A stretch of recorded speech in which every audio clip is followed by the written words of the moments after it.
I was lighting the last candle on the dinner table when my phone buzzed.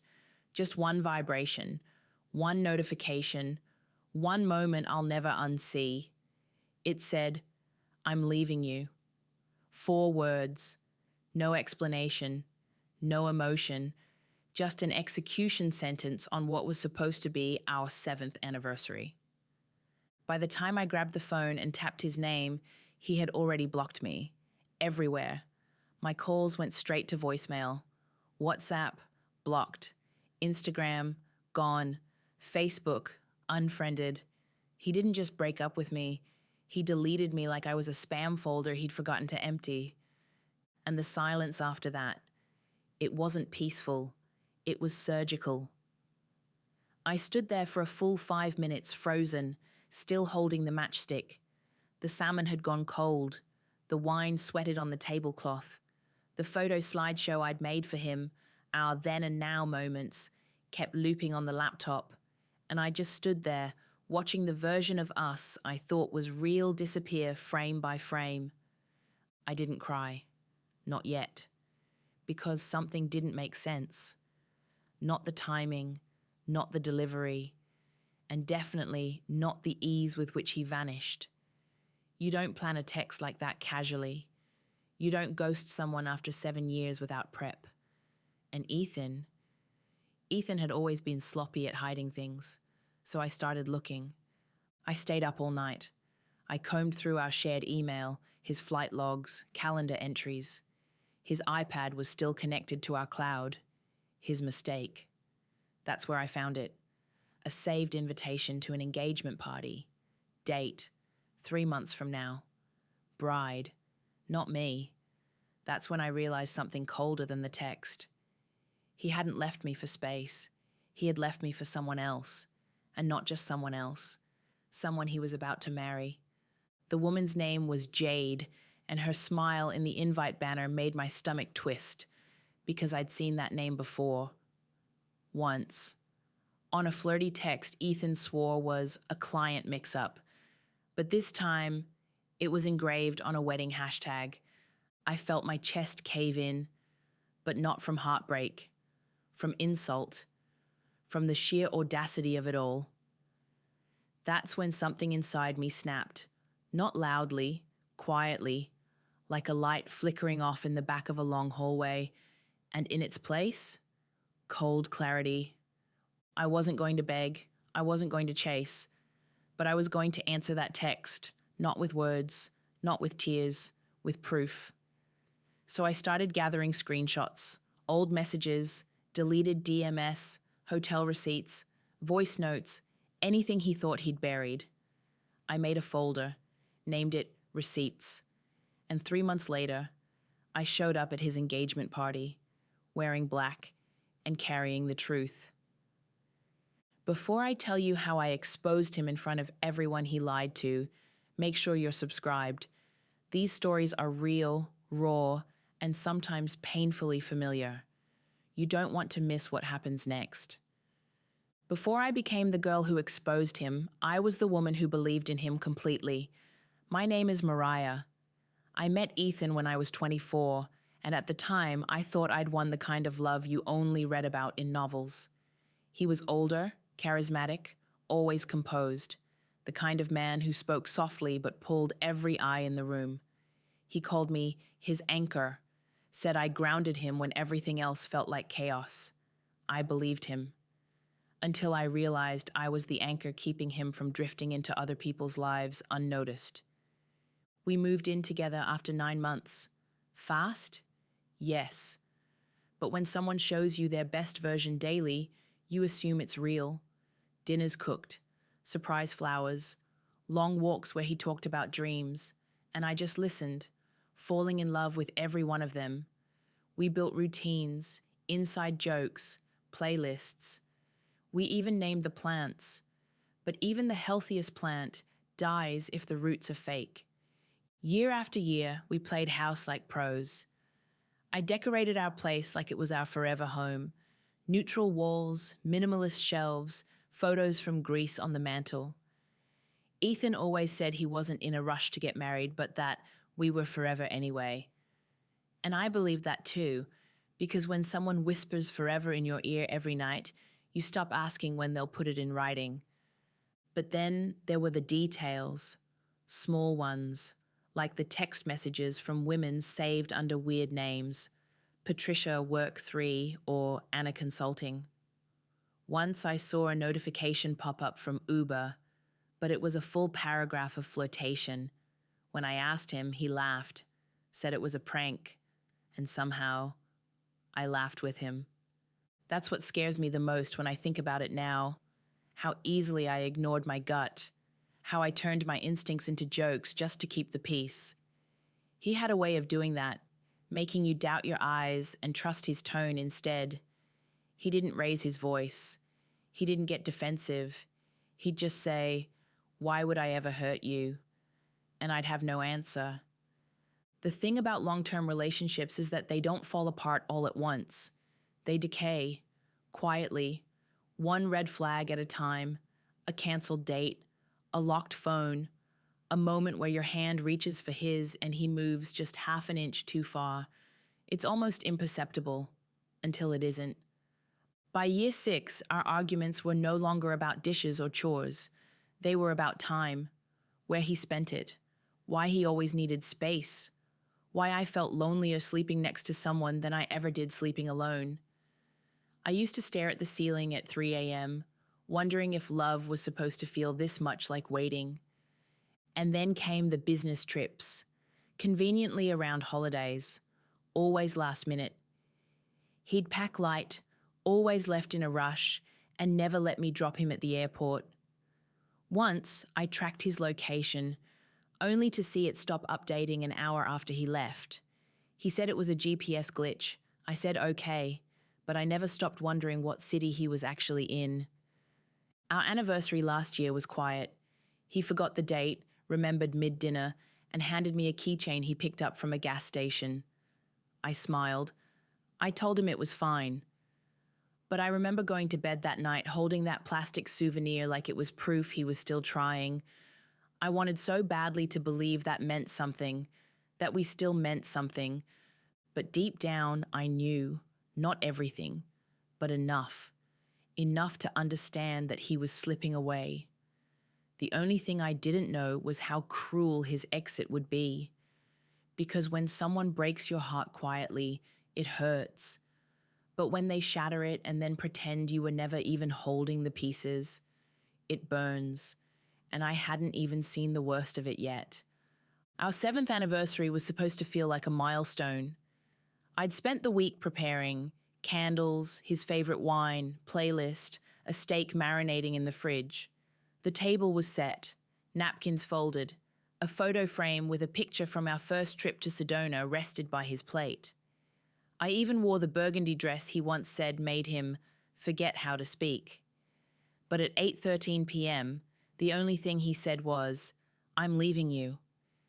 The message hit like a punch, sudden, clean, unforgiving. My fingers shook as I stared at the screen, waiting for it to make sense. But there was nothing else. No follow-up, no explanation. I called him, straight to voicemail, checked WhatsApp. The chat had vanished. Instagram, unfollowed and blocked. Facebook, unfriended. He had wiped me out with the precision of someone who'd practiced this. I walked to the window and stared out into the street, half expecting to see his car pulling up, some twisted joke waiting to be explained. But his parking space stayed empty. The candles burned lower.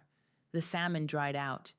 And I stood in the middle of it all, slowly realizing he hadn't just left me, he'd executed an exit strategy.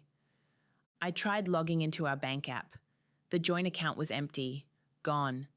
Every dollar we'd saved, including the emergency fund we'd built together, was drained. I checked the transaction history.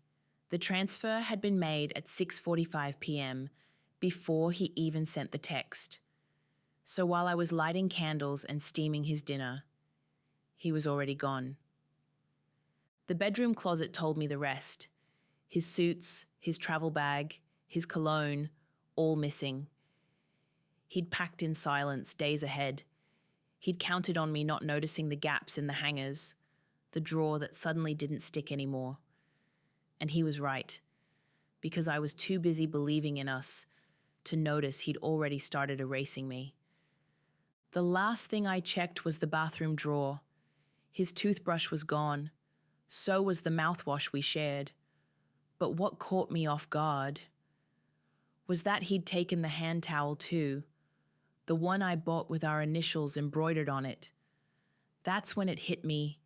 He didn't leave in a panic. He left with intention. I collapsed onto the bed, still dressed, still wearing makeup I no longer needed. I stared at the ceiling for what felt like an hour. The apartment was dead quiet, the kind of quiet that hurts your ears. And my mind began spiraling. Where was he? Who was he with? And how long had he been planning this? That was the night I stopped calling myself his girlfriend. Not because I was ready to move on, but because I realized I didn't know who I'd been dating for the last 7 years. The man I loved didn't just walk out of my life. He dismantled it. And what I didn't know then was that this wasn't just a breakup. It was a rehearsal for an even bigger lie that he was about to unveil, publicly, without ever thinking I'd find out. The next morning, I woke up still wearing last night's makeup. Mascara smudged, lips dry, ankles swollen from standing too long in heels I didn't walk in. The candles had burned themselves out sometime after midnight. I hadn't touched the food. I couldn't bring myself to throw it away either. It didn't feel real, not yet. My brain hadn't caught up to my body, but grief has a strange way of turning itself into curiosity. I wasn't just hurt. I was haunted by questions that kept multiplying every time I tried to sit still. And I wasn't the kind of woman who could live with unanswered things. So I started digging, not angrily, clinically. I logged into his old desktop, the one he rarely used but never bothered to wipe. It was still synced to our cloud. That was his first mistake. Inside the downloads folder was a copy of our old vacation itinerary, Paris, 2021. But the document had been updated 2 weeks ago. I opened it, same dates, same hotel.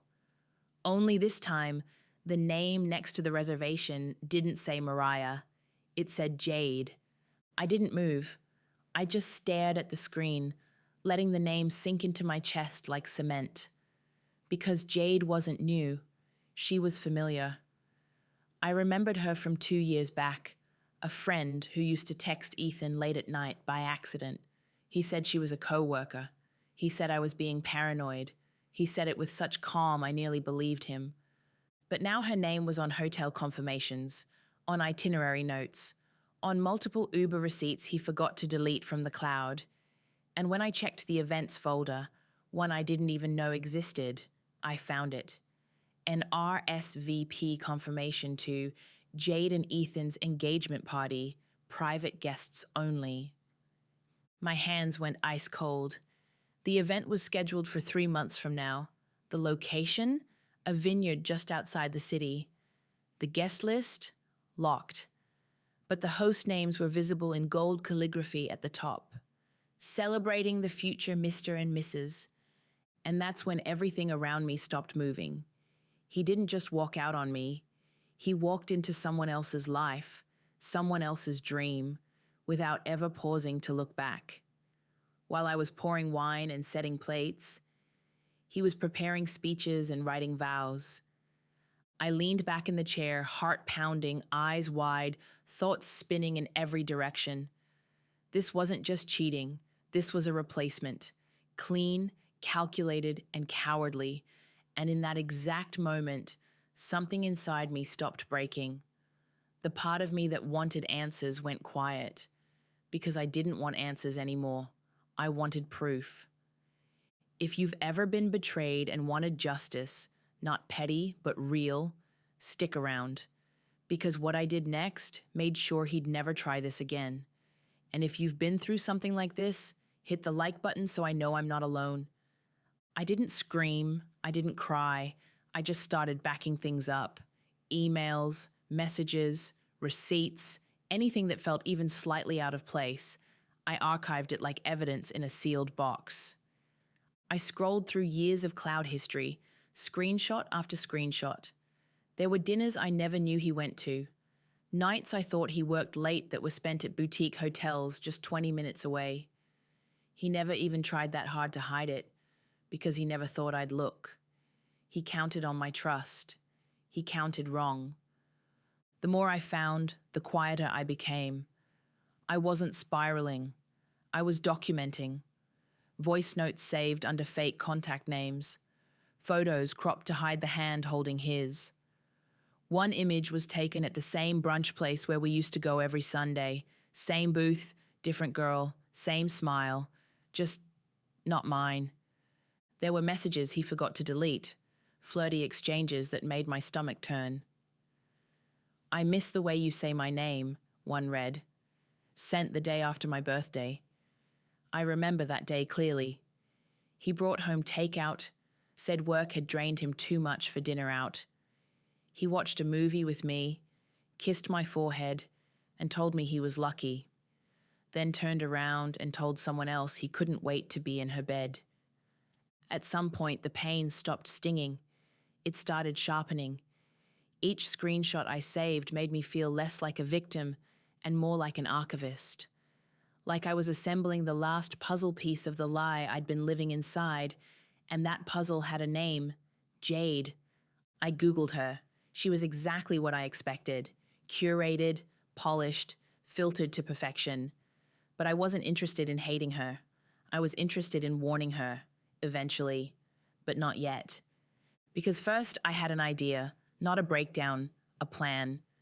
I pulled out a USB drive, labeled it Receipts, then made folders, hotel logs, double messages, timeline overlaps, deleted DMs. It felt like building a case, except I wasn't handing this to the police. I was handing it to him, in the one place he wouldn't expect it, the one place where he wanted to be seen, celebrated, loved. I was going to bring the truth to the party, not in a text, not in an email, but in person, on screen, in front of everyone who thought they knew him. I didn't want chaos. I wanted precision. And if Ethan had taught me anything, it was how to make something look clean, even when it was rotting underneath. So I planned my entrance the way he planned his exit, silently, deliberately, without a trace until it was too late to stop. A friend of mine works in event management. She owed me a favor, the kind you never ask about twice.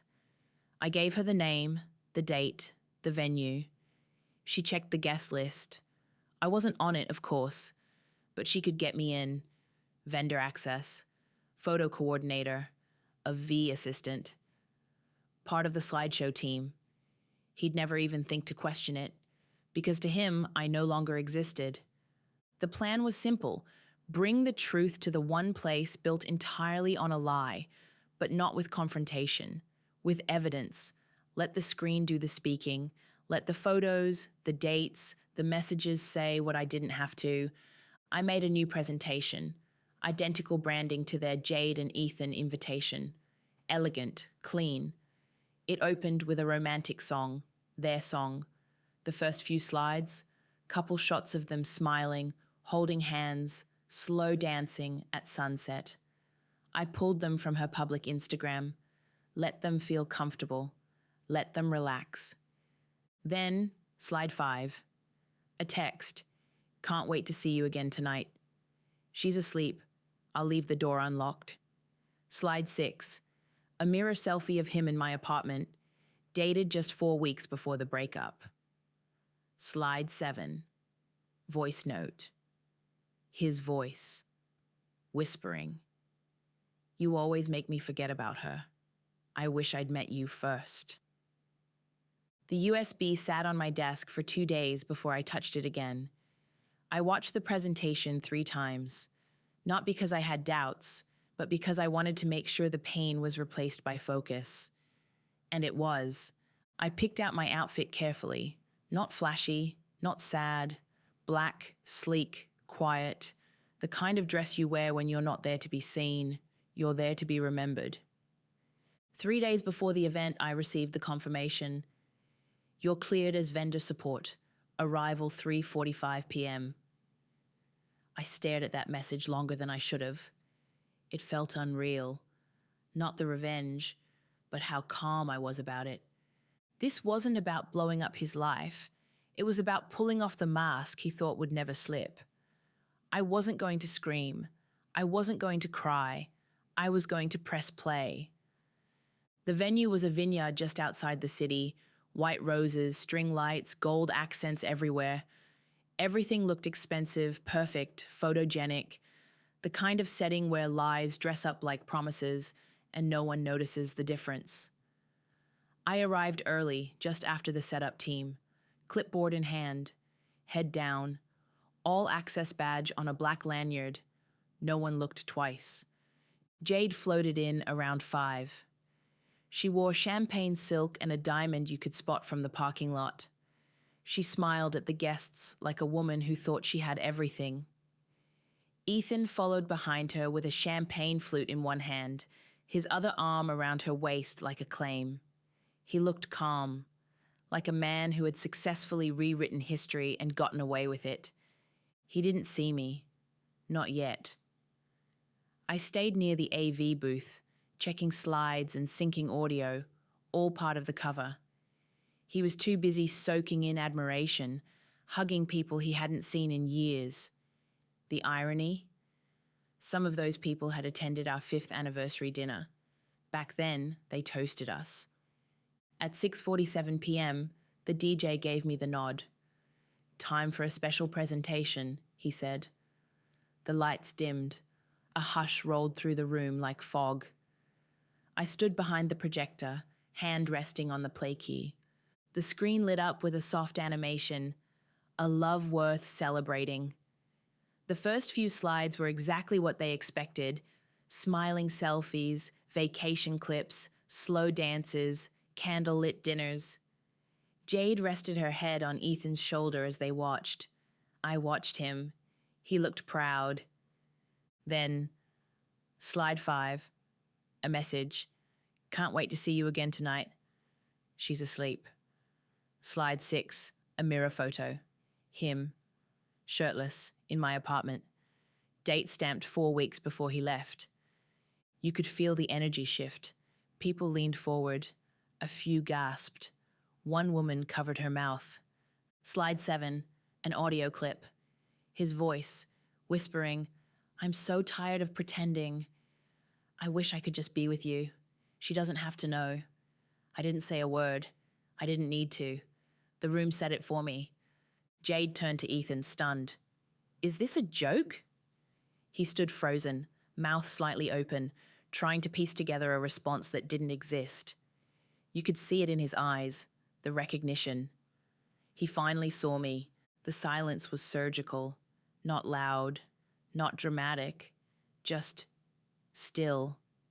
The kind of stillness you only get right before something breaks. I stepped away from the projector. No need for a final speech. I hadn't come for words.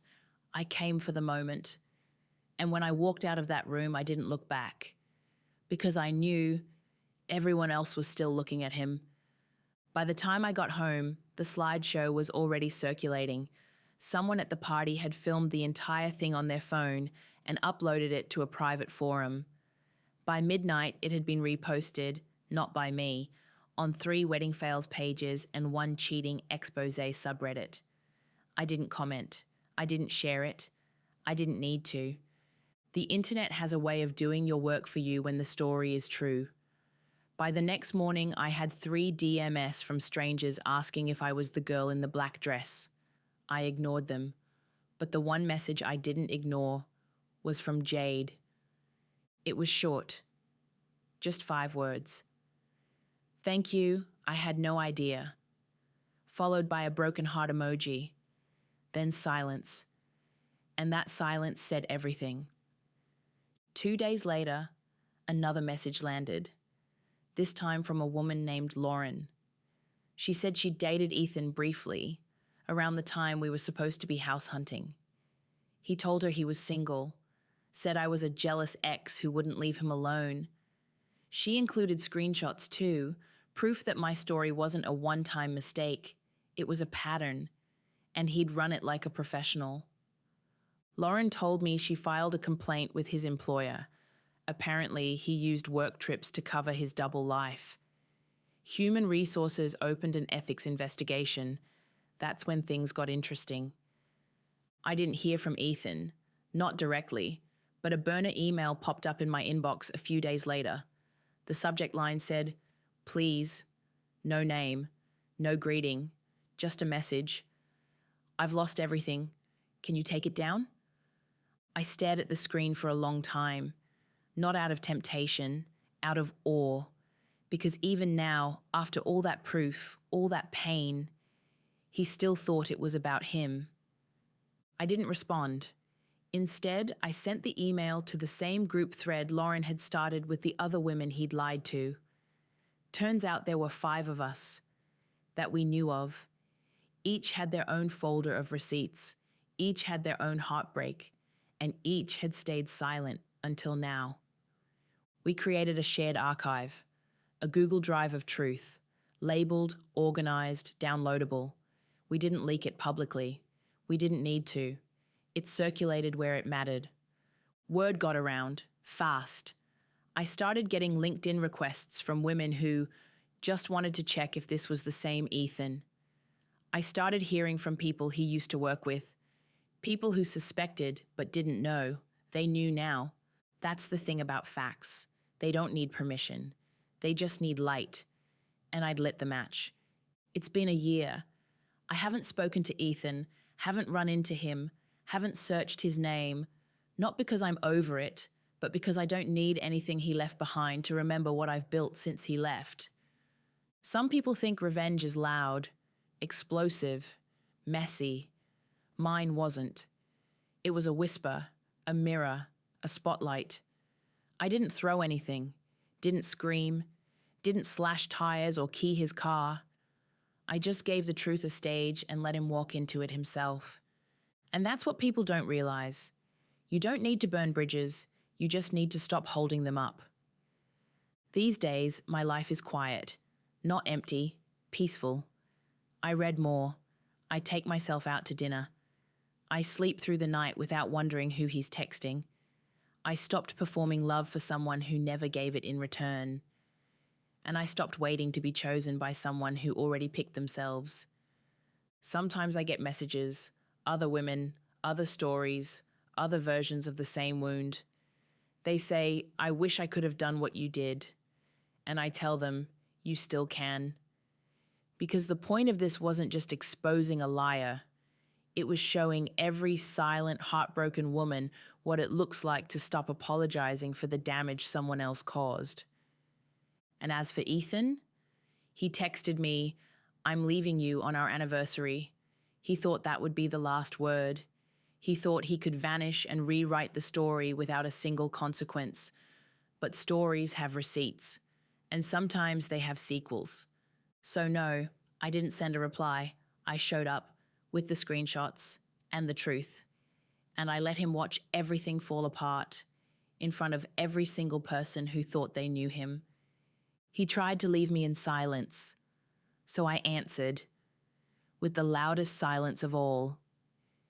He texted, "I'm leaving you on our anniversary," so I showed up at his engagement party with the screenshots. If this story hit you in the heart, share it. If you've lived through something similar, tell your story in the comments. Your truth might be someone else's healing. And if you're still standing after betrayal, subscribe. You're my kind of survivor.